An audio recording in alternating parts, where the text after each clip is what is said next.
Hello Fantasy Faithfuls and welcome to Chris Carson's Fantasy Snapshot. In 2019, Chris Carson will be facing a group of teams that last year gave up 301.4 fantasy points to running backs, 16th least in the NFL with 4.33 yards per carry and 15 touchdowns on average.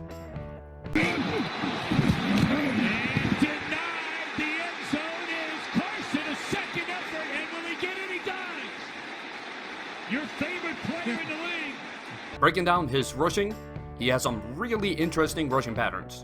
He runs a lot up the middle and a ton to the left side of the field. Then he has 5% of his runs outside the right end.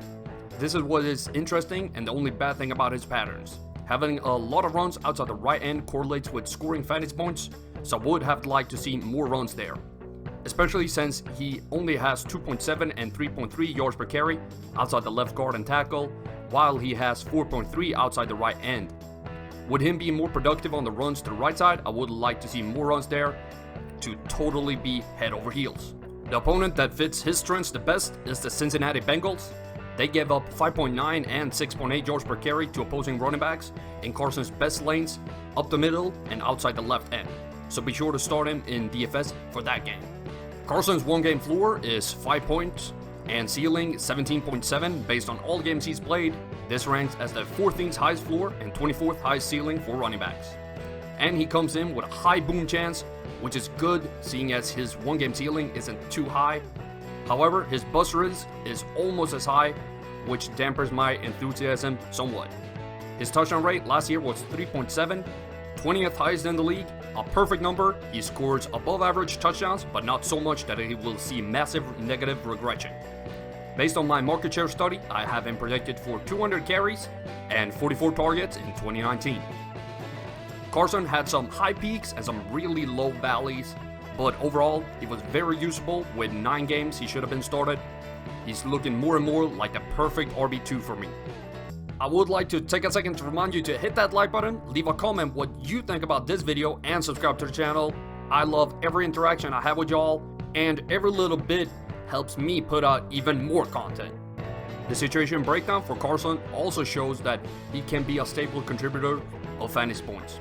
He has tendencies to score more at home, but not in the 60s, so that's good. He scores more against bottom 16 run defenses, but again, not too big of a disparity, and then he makes almost no difference if he plays an above or below 500 team. Carson saw 44 red zone carries in 2018, and with those carries, he scored 9 touchdowns, and just as with his touchdown rate, his success rate in the red zone is right above average. He's better than most, but not too good that will take steps back next year. 50% of all carries is also good. The average risk of Carson not scoring above 10 fantasy points in 2018 was 29.7. He had a couple of games that really ruined this number for him, where he only saw 6 to 8 carries in that last game against Dallas. Based on his current ADP of 41st overall and all the numbers I've laid out in this video, I give him a draft grade of B. I've started to come around on Carson. I love his red zone productivity, and add that he has a stable floor, I like what I see. My only concern is the rushing patterns are a bit all over the place, and I'd rather have Mark Ingram 3 picks later. Chris Carson with the carry. And Carson going into the end zone for 6. Running for reps. Hello Fantasy Faithful, I hope you enjoyed that video. Don't forget to check out more of them right here and here. In case you haven't done so already, be sure to subscribe to the channel and turn on notifications so you don't miss a beat.